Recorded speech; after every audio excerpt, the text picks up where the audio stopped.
Bismillahirrahmanirrahim. Elhamdülillahi Rabbil alemin. Vessalatu vesselamu ala eşrafil enbiya'i vel mursalin. Nebina Muhammedin ve ala alihi ve ashabihi ecma'in amma ba'd.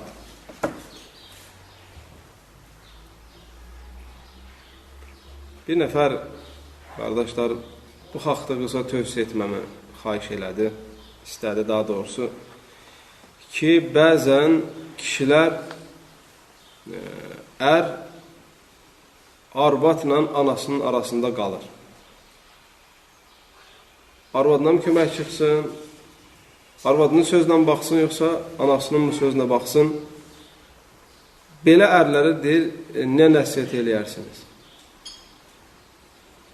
Bu bilirsiniz, siz bəlkə də bunu çox yerdə eşitmişsiniz ki, kişiləşməyəndən sonra evdə rolunu düzgün apara bilmir, məsuliyyətini düzgün yerinə yetirə bilmir. Bəzilər var ki, arvadlarını tuturlar, şişirdirlər, valideynlərini aşağılayırlar, təhqir edirlər. Yəni, arvadlarını analarından daha çox sevirlər.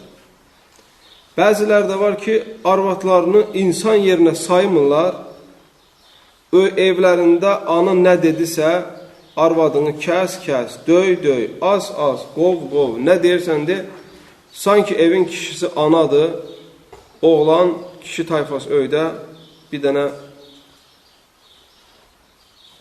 heykəldir və yaxud da köbələkdir.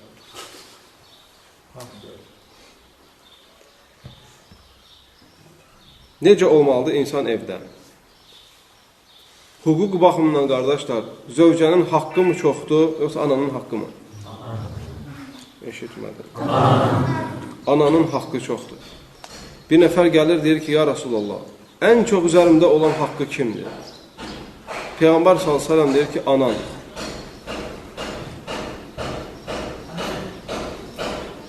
Deyir ki, ya Rasulallah, sonra kimdir? Deyir, anan. Deyir, sonra kimdir? Deyir, anan. Sonra onu deyin, saxlasın.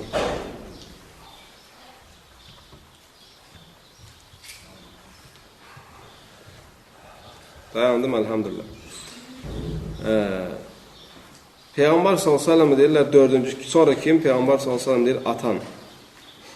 Bunların məsuliyyəti, qardaşlar, ona görə çoxdur ki, çünki insanın dünyaya gəlməsinə səbəb kimdir? Ana, atadır. Sən onlardan bir parçasan, onların qanını daşıyırsan, onlar sənin dünyada nəfəs almağın üçün, böyüməyin üçün, boya başa çatmağın üçün böyük bir vəsilə idi. Bir dənə deyin, 5 dəqiqəlik işi saxlasın. 5 dəqiqə, nə deyin saxlasın?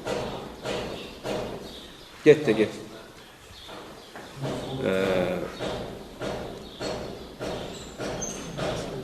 Həmçinin zövcəyə də qardaşlar məsuliyyətsizlik yoxdur. Yəni zövcənin də kişinin üzərində haqqı var, sünnədə varid olan. Birincisi nədir? Birincisi odur ki, sən zövcənə elm verməlisən, İslamı öyrətməlisən. İkincisi odur ki, sən zövcənin paltarını təmin eləməlisən, yeməyini, içməyini, qalacaq yerini təmin eləməlisən. Bunlar da haqlardır. Və insan çalışmalıdır bu haqq hüquqları bir-birinə qarışdırmasın. Öz rolunu, öz məsuliyyətini gözəl şəkildə yerinə yetirsin. Görsə ki, anası haqsızlıq edir, anası zülm edir, belə olduğu halda anasına tərəf çıxması doğru deyil. Görsə ki, zövcəsi haqsızlıq eləyir, belə olduğu halda zövcəsinə tərəf çıxması, onun yanında olması doğru deyil. Və kim haqdır, onun yanında olub, o biri tərəfi də üslubu ilə islah eləməyə çalışmalıdır.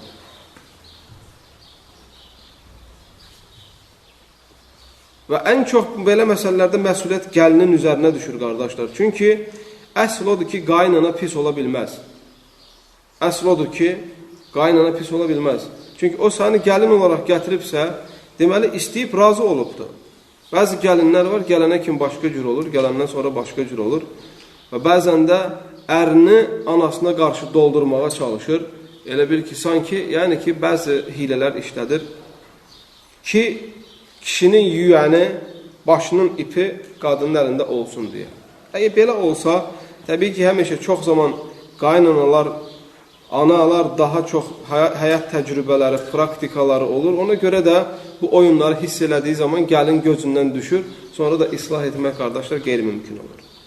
Deməli, kişi ilk öncə evləndiyi günündən sonra ailədə qadın necə olmalıdır, zövcənin məsuliyyəti nədir, hansı şeylər edə bilər, hansı şeylər edə bilməz, bunu mütləq zövcəsinə işarə ilə yox, yəni, a qızım, sağa deyirəm, a gəlinim, sən eşidirəm, üslubu ilə deyir. Birbaşa qadınla zövcəsi ilə bu şeyləri danışmalıdır. Bir qadın evdə rolu nədir, məsuliyyəti nədir, yeri nədir, bu şey mütləq qadına çatdırılmalıdır. Ki, gəlin bilsin evdəki həddini. Yox, əgər gəlin tərəfdə bir problem olmarsa, gəlin aferist olmazsa, ara vuran olmazsa, ailədə söz gəzdirib nəmmamlıq eləyib, ailə üzvlərini bir-birinə düşmən eləməzsə, qadın nankör və naşükür olmarsa, görsə ki, hər şey qaydasında olduğu halda anası haqsızlıq eləyir, belə olduğu halda anasına da dəstək verməsi düzgün deyil. Düzgün deyil. Mütləq anasına nəsihət eləməlidir ki, o aldığı zövcə əmanətdir, ona görə əmanətə xəyanət etmək olmaz, zülm etmək olmaz. Yəni, bir dənə qarışqaya belə zülm eləmək olmaz. Qarışqaya, heyvana belə zülm eləmək olmaz. Hələ qaldı ki, insan öz həyat yoldaşına haqsız yerə əziyyət versin və yaxud da zülm etsin.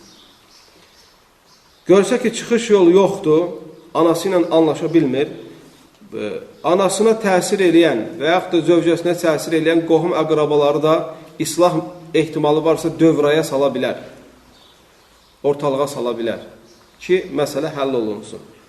Çünki məsələ, qardaşlar, ailə məsələləri zamanında və məkanında həll olmasa, sən bunu təxirə salsan ki, nə vaxtsa ki, düzələr, bu yanlış fikirdir, zamanında həll olmasa, bu get-gedə toplanıb, sonra çox pis şəkildə partlaya bilər. Bəzən görürsünüz ki, gəlin yığır. Haqsızlıqları, zülümləri yığır, axırda elə bir məqama gəlir ki, artıq elə bir hadisə ola bilər ki, artıq gəlinlə qaynana arasında pərdə qalmaya bilər. Və həmçinin ola bilər qaynana, gəlinə qarşı o qədər haqsızlıqları göz yumur ki, və bir gün bir nəhayətə gəldikdə o pərdə açılır, sonra ailələr dağıla bilər. Ona görə heç nəyi təxirə salmaq olmaz. O qaynana ki, gəlinin xətalarına göz yumulmayası xatalarına göz yumur ki, düzələr, o qaynana yanlış iş görür. Çünki zamanında bu ağır oturacaq onlara.